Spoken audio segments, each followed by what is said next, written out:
नमस्ते।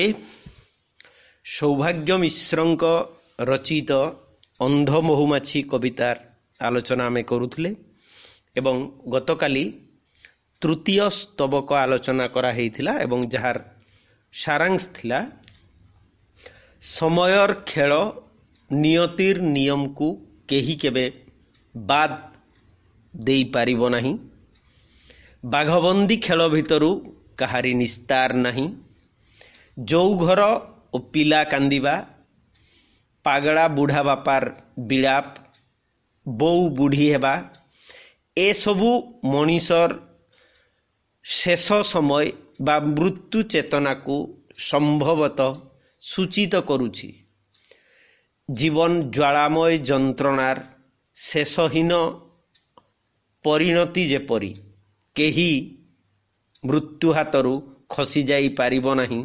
जेपरी फूल किंबा भंवर रेफरी किंबा खेलुआड़ एमिति कि मृत्यु किंबा जीवन।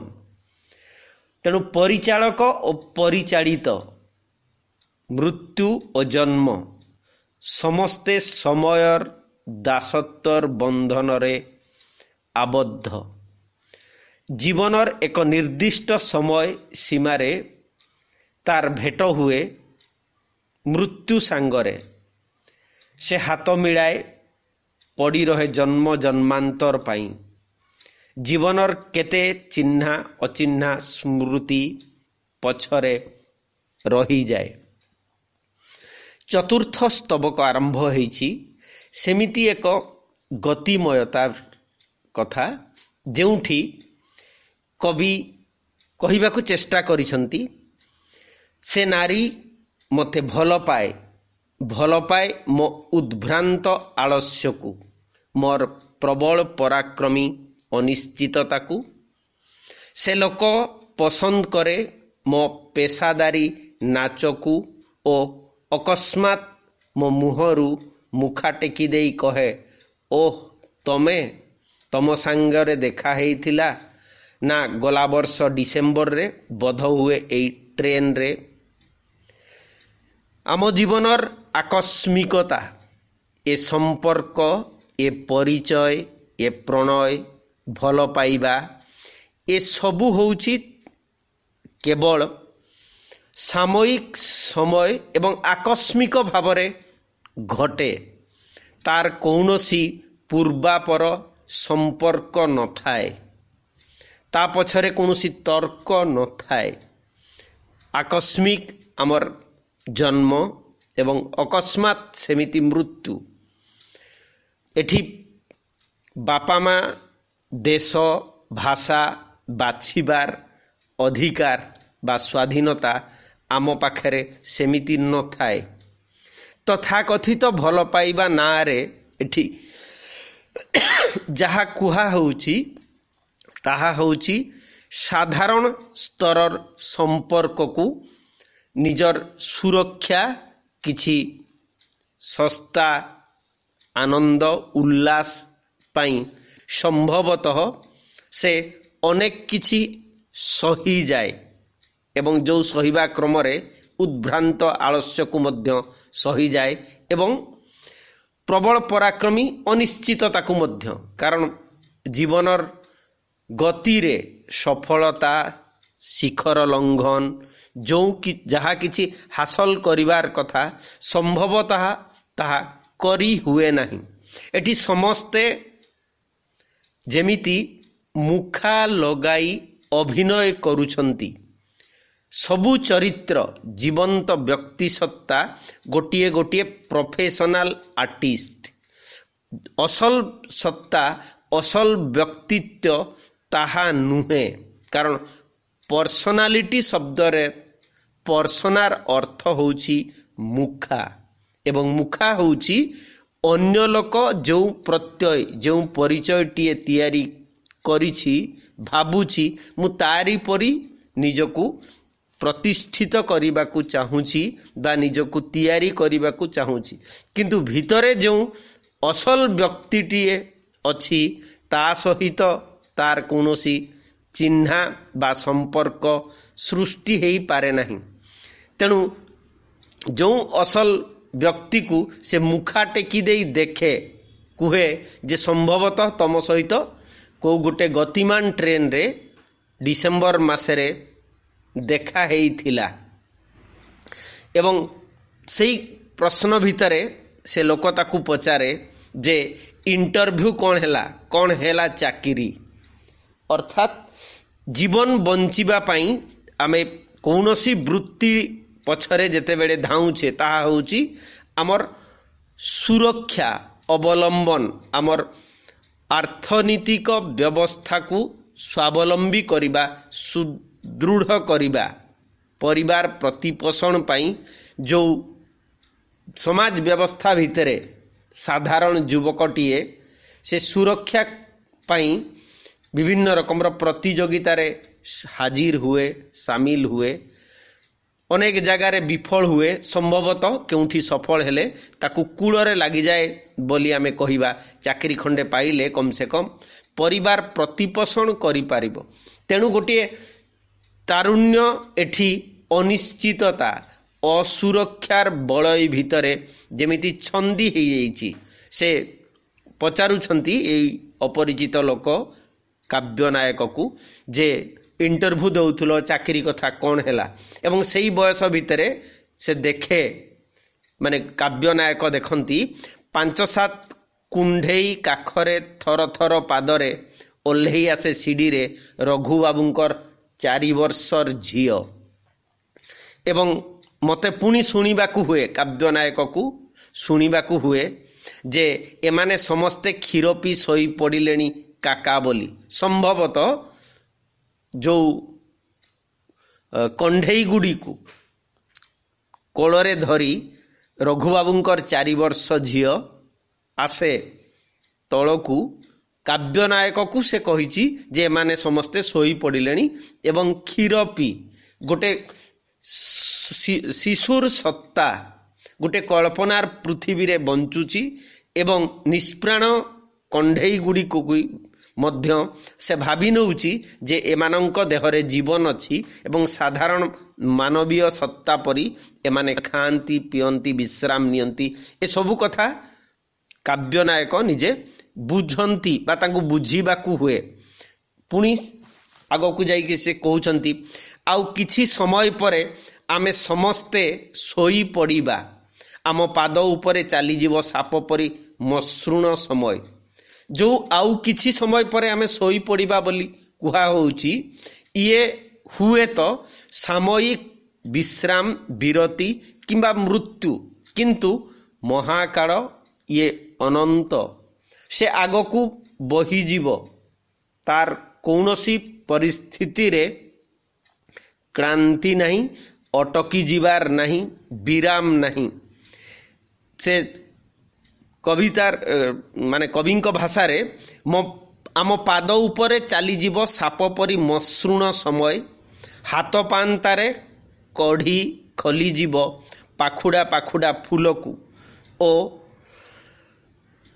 एवं गोडे मिटी मिटी लंठन फांका धू धू खेतरे एणे तेणे बुलुथिले खोजी खोजी शताब्दी शताब्दी धरी हजि जाइथिबा धोला घोड़ा को घोड़ा पिठी रे सबार अंध जमीदार को संभवतः काव्यनायक कहिबाकू चाहती एई प्रवहमान समय भितरे अनेक पृथ्वीर घटना आहुरी विकसित हब कढ़ीटीए पूर्णतार रूप नेबाकू जाई पाखुड़ा परे पाखुड़ा खोली देई फुटी जीव एवं शताब्दी शताब्दी धरी जो सत्य खोजा चली एवं जो सत्य को खोजिबा पाई एठी जो प्रतीकर व्यवहार कराई गोडे मिटी मिटी लंठन फांका धू धू खेतरे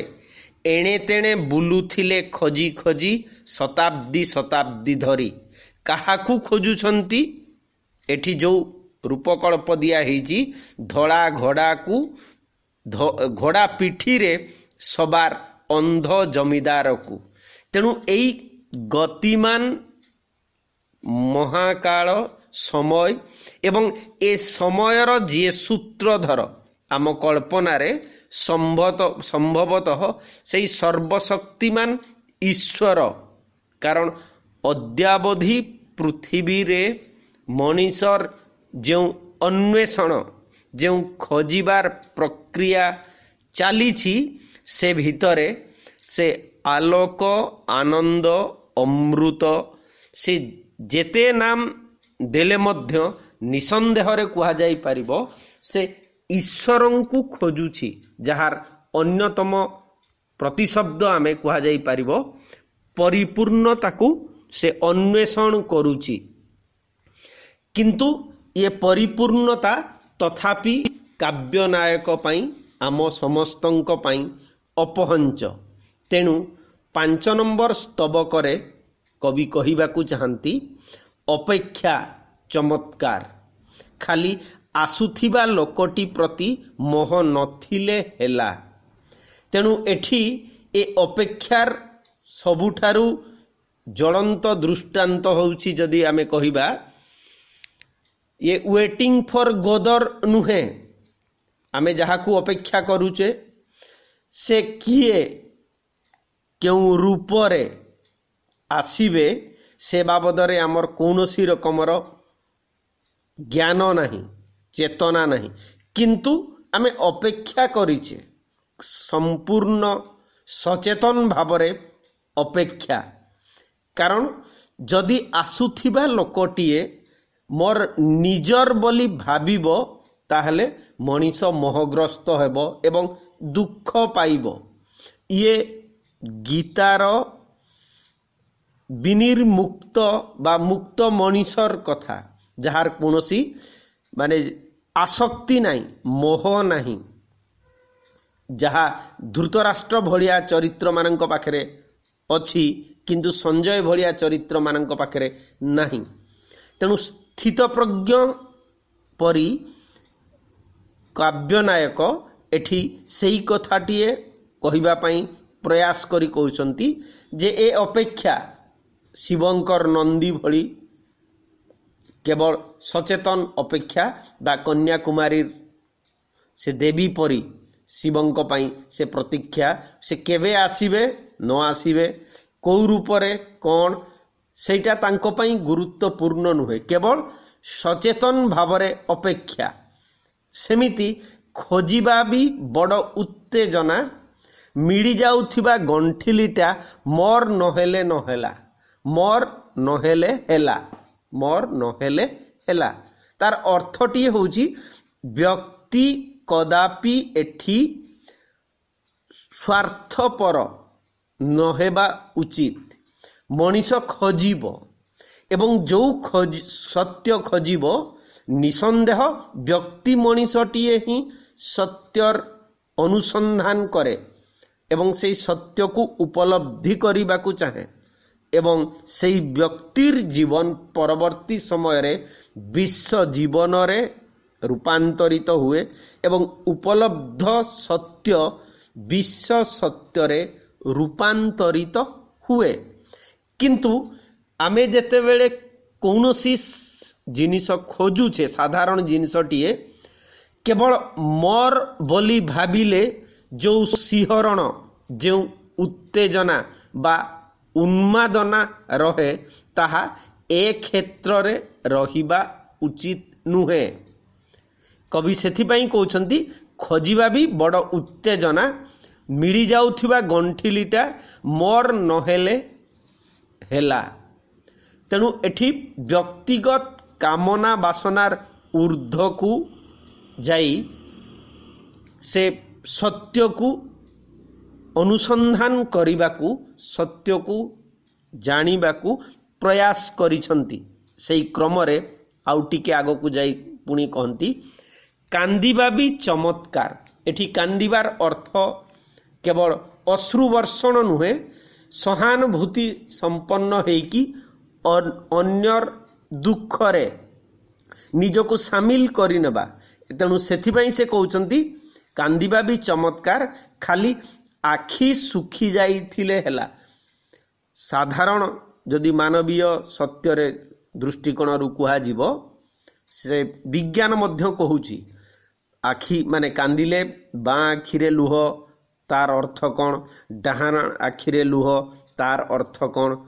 किंतु एठी जदि आखि सुखी जाइथिबो एवं तापरे कांदिबो तार अर्थ आहुरी गभीर, आहुरी शुद्ध, आहुरी लोम टांकुरा एवं से जगार से अनुभूतिर तीव्रता अधिक बोली विज्ञान मध्य कहे। एवं पंचम स्तबकर अंतिम चरण रे कवि कहिबाकु चेष्टा करिसंती 70 वर्ष बयस रे निर्धारित गंड को डेई पड़िबा भी चमत्कार। जदि 70 वर्ष बयस आमर आपातत मृत्युर कथा कुहा जाउछि, एठी गंड को डेई पड़िबार कथा जो कुहा होछि जे 70 वर्ष बयस रे निर्धारित गंड एवं निर्धारित गंड होछि जोठी अकात कात पानी अछि एवं सेही मृत्यु को ये स्वाभाविक भाव रे सामना आमे करिबा। किंतु कि चमत्कार, खाली मृतदेह न मिलिले हेला। एठी मृतदेह न मिलिले हेबार अर्थ होछि जे साधारण मृत्यु रे जो विषन्नता, जो खालीपण, अभाव बोध, मृत्यु होछि गोटिए जीवंत सत्तार अनुपस्थिति बा चिरंतन अनुपस्थिति ही आमे साधारण रे मृत्यु बोली ग्रहण करि नैछे। किंतु जदि सूक्ष्म स्तर रे चिंता करिबा ए समुदाय जगत होछि एक बृहत्तर शक्ति पिंड बा प्रवहमान शक्तिर धारा। ए सृष्टिर सबु किछि होछि शक्तिर ही गोटिए गोटिए रूप। तेणु शक्तिर रूपांतर हुए, क्षय हुए नहीं। तेणु एठी जदि काव्य नायक निजे से कहउछंती 70 वर्ष बयस रे निर्धारित गंड को डेई पड़िबा भी चमत्कार, माने मृत्यु मध्य चमत्कार। मृत्यु रे भी माने आनंद अछि। आमे रवि ठाकुरंकर से कवितार धाड़ी को मध्य मने पकई पारिबा जे मरण रे तुहु मम श्याम समान। मृत्यु रे भी अति चमत्कार भाव रे ईश्वरंकर नैकट्य को से अनुभव करि पारुछंती। किंतु एठी जेते बेले शेष रे से कहउछंती मृतदेह न मिलिले हेला। एठी मृतदेहर अर्थटी होउची साधारण मृत्यु रे जो विषाद व्यथा जो कथा कहूतिली जे वस्तु स्थितिर अनुपस्थिति बा जीवनर लोक जी थिबा लोकटीए प्रत्येक दिन ए संसार रे समस्तंक सहित जेमिति संपर्क जोड़े, जा सहित जेमिति व्यवहार करे, मृत्यु परे संभवतः स्थूल भाव रे से जिनिस संभव हुए नहीं। एई अनुपस्थिति ही वास्तविक मृत्यु। किंतु गोटिए उच्चतर दृष्टि जदि आमे अवलोकन करिबा मृत्यु रे यथार्थ जीवनर शेष हुए नहीं। अनुभूतिर आउ एक पर्याय को से संभवतः चली जाती। तेणु स्थूलरु सूक्ष्म को गति ही होची मृत्यु। किंतु वर्तमान सुद्धा आमे मृत्यु संपर्क रे कम रु कम जानी थिबारु मृत्यु आम पाई अत्यंत विभीषिकामय, भयावह और दुखपूर्ण हिसाब रे ग्रहण करि नैछे। कवितार षष्ठ स्तबक सबुठी महु कटकरे कदम्बरे खटरे खଳାରେ गुमानरे गरुड़ स्तंभरे घंटारे घियरे बेगरे चेररे चिंतारे छकरे छुरीरे जामु रोल रे जेल रे झड़ापत्र रे झिंकारीर शब्दरे टीप चिन्हरे टांगर माटीरे ठारे ठीक ठ बर्तुल चंद्राननरे डालरे डंबुरुरे तारुण्यरे तंद्रारे थाड़ीरे थीर पाणीरे दारे दोक्तारे धमकरे ध्यानरे नालरे निर्बाणरे पद्मरे पराजयरे फांका खेतरे फलरे बंशीरे विवादरे भोररे ଭୟରେ, ମେଘରେ ମନ୍ଦିରରେ, ଜନିରେ ଯାତ୍ରାରେ, ରତିରେ ରେରେକାରରେ, ଲୋଭରେ ଲାଭରେ, ବୃହସ୍ପତି ଓ ବେଶ୍ୟା, ଶାନ୍ତି ଶୋକ, ସବୁଠି ସମସ୍ତଙ୍କଠି ମହୁ ମହୁ, ସଦରଠି ସମୁଦ୍ରଠି, ଷୋଳକଳା ଓ ଷଷ୍ଠୀ, ହୋମରେ ହନନରେ, କ୍ଷତିରେ କ୍ଷମାରେ, ସବୁଠି ମହୁ, ଫୁଲରେ ଓ କୁଷ୍ଠରୋଗୀର ଘାରେ। ଆମେ ଅନ୍ଧ ମହୁମାଛି କବିତାର এই ଷଷ୍ଠ ସ୍ତବକ ଭିତରେ ଯେଉଁ ଶବ୍ଦଗୁଡ଼ିକ ସଂଯୋଜିତ ହୋଇଛି ସେ ସବୁ ଶବ୍ଦ ହେଉଛି ଚମତ୍କାର ଅନୁପ୍ରାସର ପ୍ରୟୋଗରେ, ଏବଂ ଏ ଶବ୍ଦ ଭିତରେ ଯାହା ଅଛି ତାହା ହେଉଛି ଆମ ଜୀବନାନୁଭବର ଯେତେ ବିରୋଧାଭାସ, ଯେତେ ବୈପରୀତ୍ୟ ବୋଧ ଏବଂ ଏକ ବିପୁଳ ବିସ୍ତୃତି, ଏକ ବିସ୍ତାର ଯେଉଁ ଶବ୍ଦଗୁଡ଼ିକ ଦିଆଯାଇଛି ଏଠି ତାହା ହେଉଛି ମଧୁସନ୍ଧାନ ପ୍ରବନ୍ଧ ଚନ୍ଦ୍ରଶେଖର ରଥଙ୍କର ଗତକାଲି ଯେଉଁ କହିଥିଲି, ସେଠି ଯେମିତି ଏସବୁ ଭିତରେ ମହୁ ପୂର୍ଣ୍ଣ ହୋଇ ରହିଛି, ଏଠି କାବ୍ୟନାୟକ କବିସତ୍ତା ସେଇ ଅନୁଭବ କରିବାକୁ ଆରମ୍ଭ କରିଛନ୍ତି। କାରଣ ପ୍ରଥମ ଶବ୍ଦ ହେଉଛି ସବୁଠି ମହୁ। ସାଧାରଣ ଦୃଷ୍ଟିରେ ଆମେ ମହୁ କହିଲେ ଯଦି କହିବା ବିଷଠୁ ଯାହା ଅଲଗା, ଯେତେ କୁତ୍ସିତ ବିଷାକ୍ତ ଦ୍ରବ୍ୟ ଯାହା ପାନଯୋଗ୍ୟ ନୁହେଁ, ଏବଂ ମହୁ ହେଉଛି ସ୍ୱତନ୍ତ୍ର।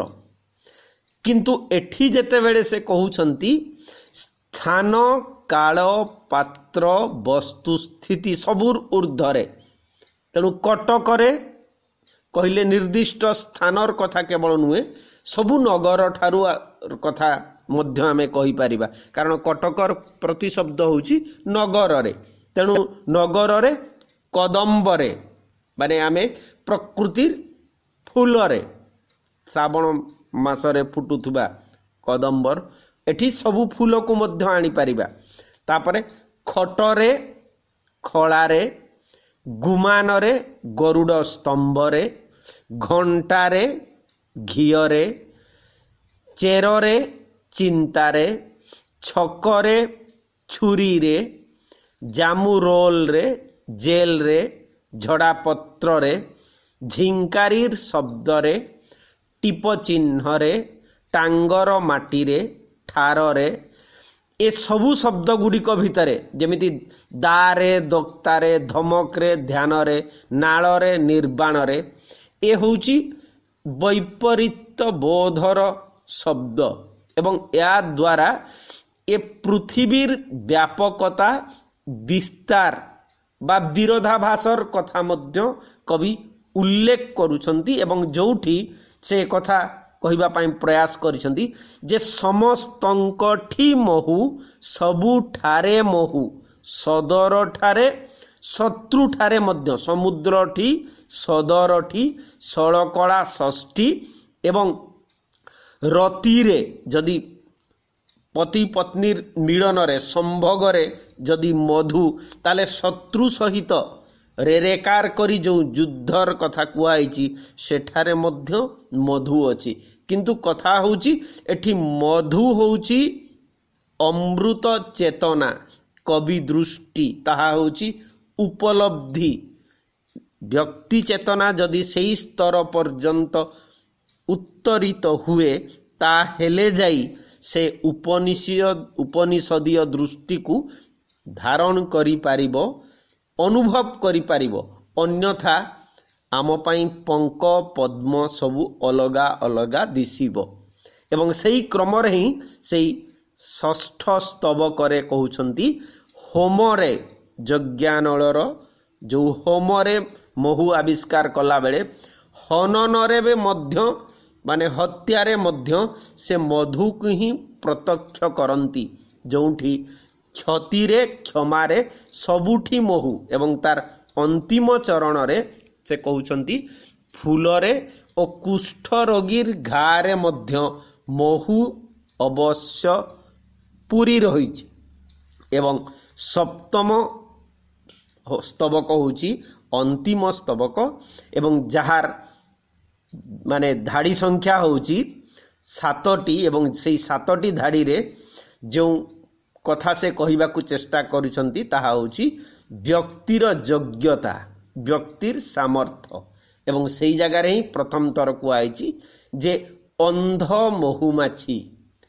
महुमाछीर अर्थ होची निर्विचार रे ग्रहणशीलतार पात्र को श्रद्धारे पूर्ण करी रखिथिले जाई यह संभव हेई पारिबो। तेणु से कहउछंती जे अंध महुमाछी माने ग्रहणशील कवि सत्ता व्यक्ति सत्ता से कौन करिबो ना उड़ुथा बुलुथा ए संसार जाक से चारिआडे गति करिबो चारिआडे बुलिबो उड़िबो किछि देखना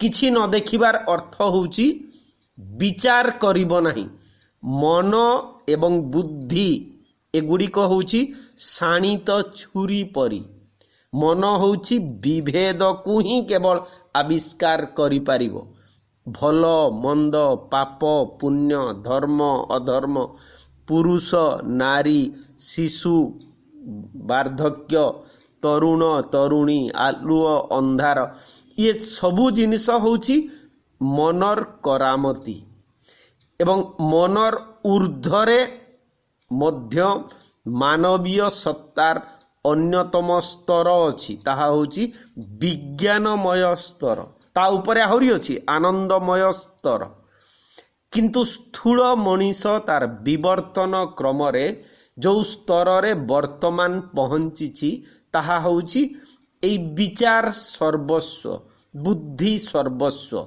एवं एठी देखना कहिबार अर्थ होउची भाग भाग करी देखना माने भिन्नतारे देखना।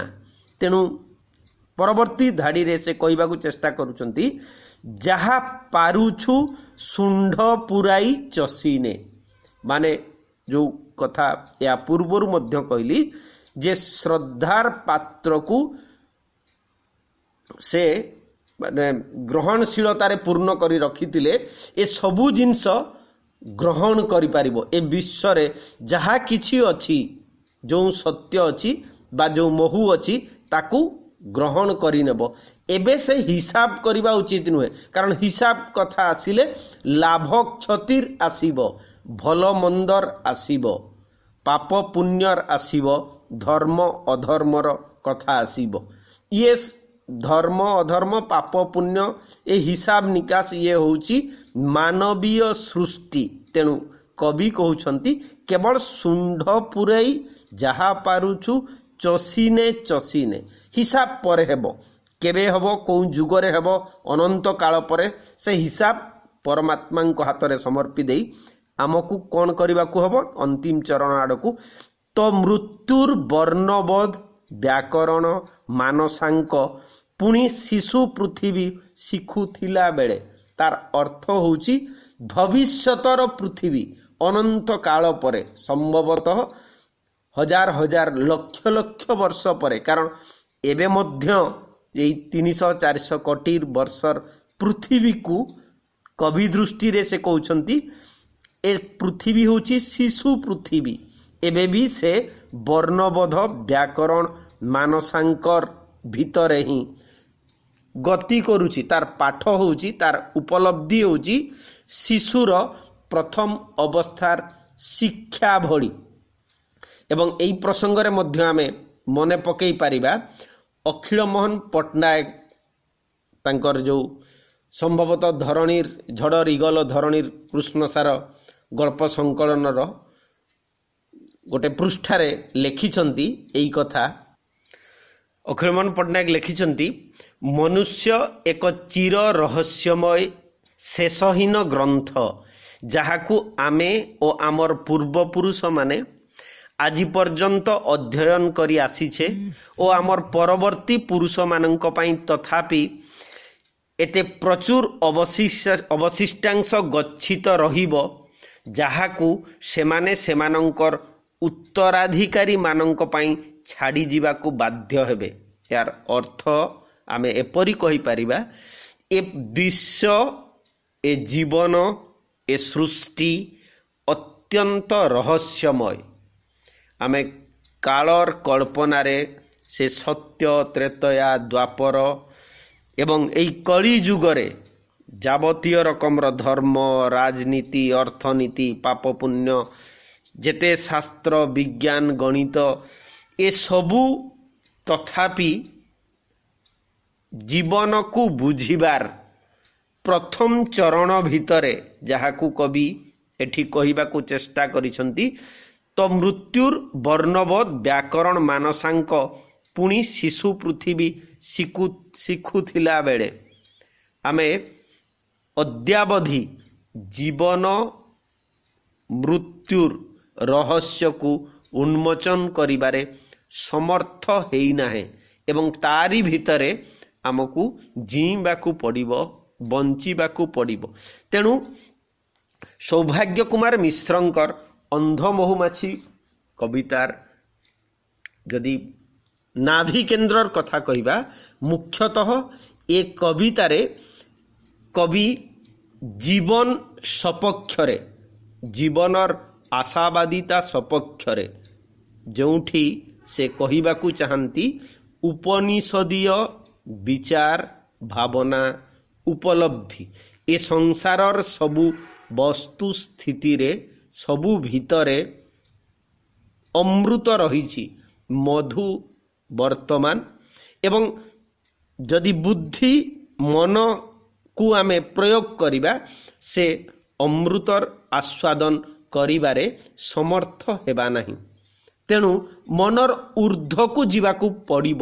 ଯଦିଓ ଏଠି ସେ ଅନ୍ଧ କଥା କହୁଛନ୍ତି, ଏଠି ଅନ୍ଧର ଅର୍ଥ ଆମେ ସାଧାରଣ ସ୍ଥୂଳ ଦୃଷ୍ଟିରେ କଦାପି କୁହାଯାଇପାରିବ ନାହିଁ ଯେ ଦୃଷ୍ଟିଶକ୍ତିହୀନ। ହୁଏତ ଦିବ୍ୟ ଦୃଷ୍ଟି ବା ଯଥାର୍ଥରେ ସେ ଚକ୍ଷୁଷ୍ମାନ ଅନ୍ତରର ଚକ୍ଷୁରେ ହିଁ ଯଦି ସେତେବେଳେ ସେ ଦେଖିବେ, ମାନେ ବିଚାର ନ କରିବେ, ତାହେଲେ ଏ ସମୁଦାୟ ଜଗତକୁ କୋଳେଇ ନେଇପାରିବ।